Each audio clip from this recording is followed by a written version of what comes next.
Zabiłem w sobie potrzebę bycia lubianym. Nie szukam już tłumu, aprobaty ani fałszywych znajomości.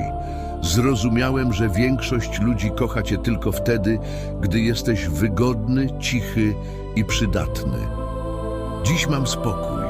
Nie muszę nikomu imponować. Nie muszę udawać kogoś, kim nie jestem, żeby zostać zaakceptowanym przez ludzi, którzy sami nie akceptują siebie. Samotność przestała być karą. Stała się filtrem. Oddzieliła hałas od wartości, fałsz od lojalności i ludzi od pasożytów. Nie potrzebuję 100 znajomych. Wystarczy mi cisza, kilka prawdziwych osób i własne sumienie, z którym potrafię zasnąć. Najgroźniejszy człowiek to nie ten, który krzyczy najgłośniej, tylko ten, który nauczył się żyć bez potrzeby bycia zaakceptowanym przez świat.